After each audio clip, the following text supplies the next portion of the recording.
Tad Hargrave from Marketing for Hippies. This is Why Point of View Matters Part 3.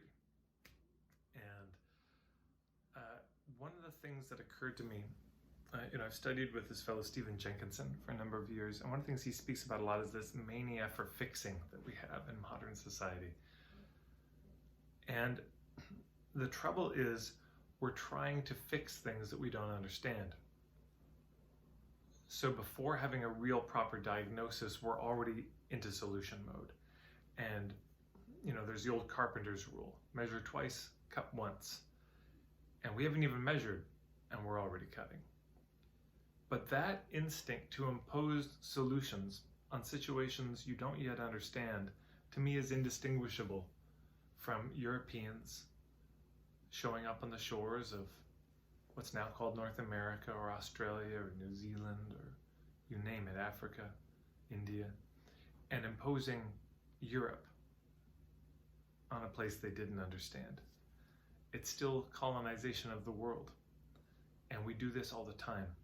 We impose our solutions on situations and peoples and environments that we don't really understand. People go into an environment thinking they're going to improve it, and they devastate it. I mean, physically. We'll plant these trees, and those trees, that are not native to there, then wreak havoc on what was there. People go into communities, say, we're going to install a well, but the well may not be what the community needs, or not that kind of well. Etc. I mean, I could go on, but it often makes it worse.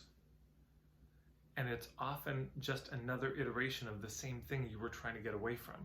We're trying to solve a problem, meaning we're trying to get away from somewhere. But we're trying to get away from something we don't actually understand. And so, Stephen Jenkinson said it very well. There's no, when you go to the east coast of the United States, you see New England and New Hampshire, up in Canada, Nova Scotia, New Scotland, Newfoundland.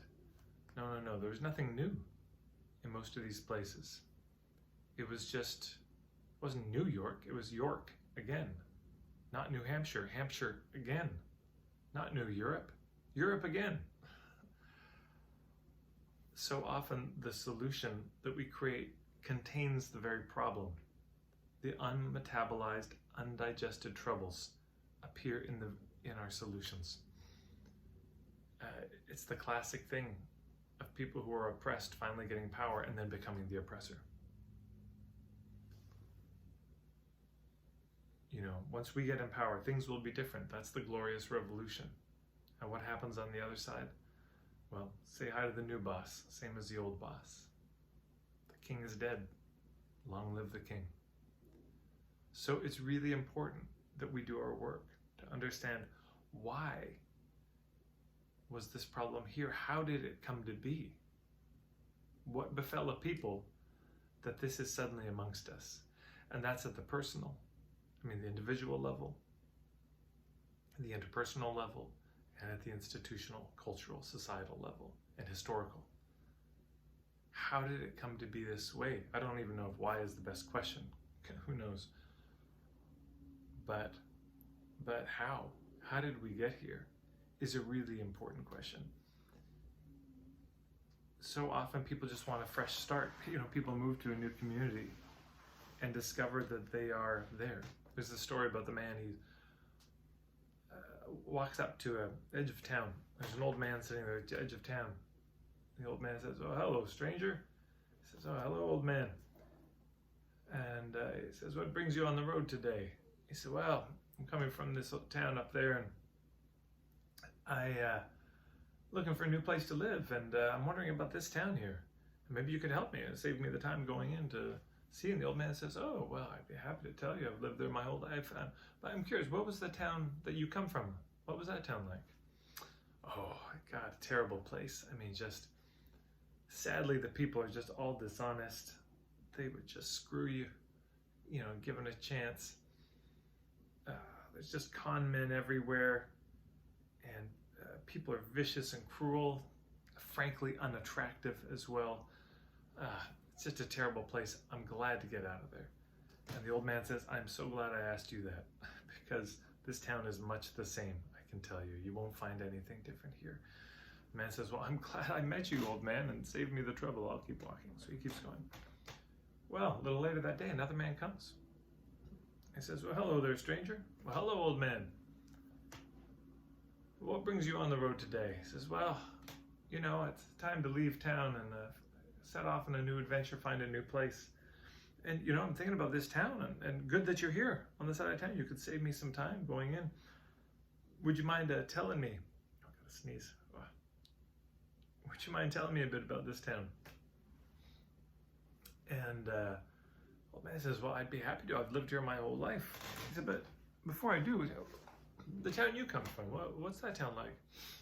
He says, honestly, I don't know why I left. It's such a beautiful place. The people are so happy and kind and loving. People are all doing their best. It's so much art and creativity. The food. Oh, the food is so delicious. I'm already homesick for it. And the people, boy, are they ever attractive. Some of the most beautiful women and handsomest men. But something in me just told me I had to go on the road and find another place for a while. The old man says, I'm so glad I asked you. Because this town is just like that. I think you'll find exactly that there. Wherever you go, there you are.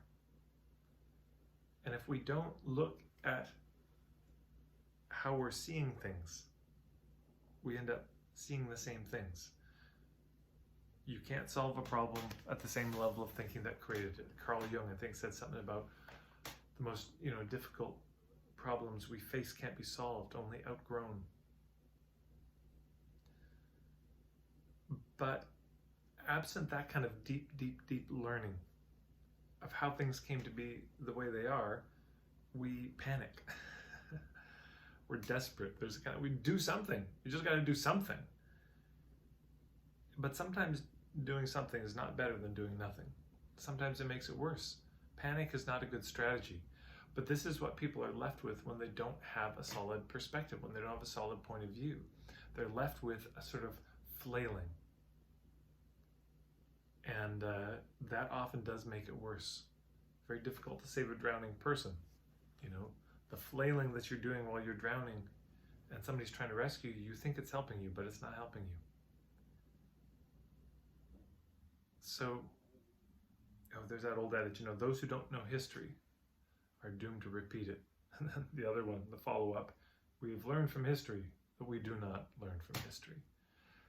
So what is point of view marketing? It's learning from history. First, it's learning history, and then it's learning from history. And again, it's learning the individual history, your history. When I say learning, I don't necessarily mean learning from, I mean learning as in really remembering. Going back over the terrain. What was it that happened to me? Number 2, learning the interpersonal. How is this happening? Constellation work is an example of that. How is this happening amongst us now?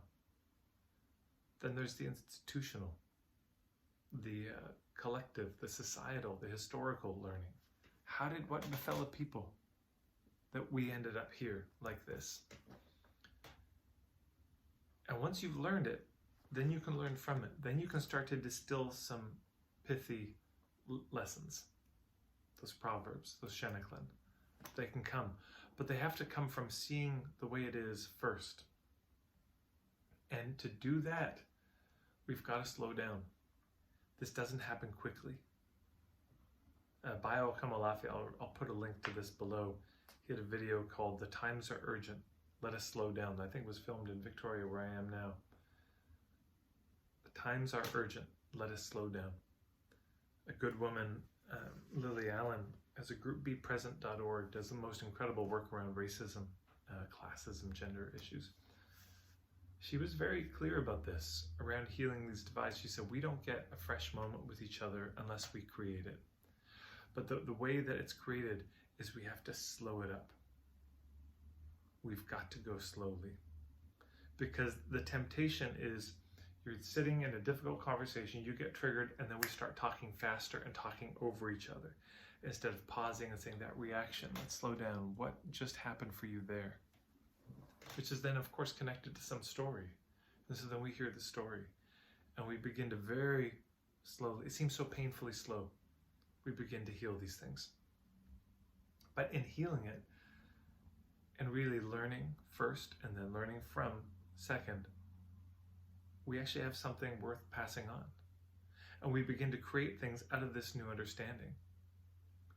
I mean, how often is this true in Western medicine? You take a pill, which may not even be the right pill. I mean, if you look at the stats for iatrogenic deaths, deaths caused by the correct use of the correct medicine, allegedly correct medicine, it's staggering. I mean, some people put it as the 3rd cause of death, maybe the 8th cause of death. Anyways, it's up there. So people take something and it's the wrong pill. Even if the doctor says it's the right pill. And that causes side effects. So, well, now we need more pills for the side effects, and more pills until that kills you eventually. So, there you go. Panic is not a good strategy. This mania for fixing is the very first thing we need to contend with when we're trying to fix the problems of our time. So that's reason number 3 why point of view matters. It's getting out of the panic, getting out of the urgency, and getting down to the learning. And then passing that on for future generations so they never have to panic. They never have to look for what's the answer. What's the fix? Because it's already been fixed in to the culture. Thanks, everyone.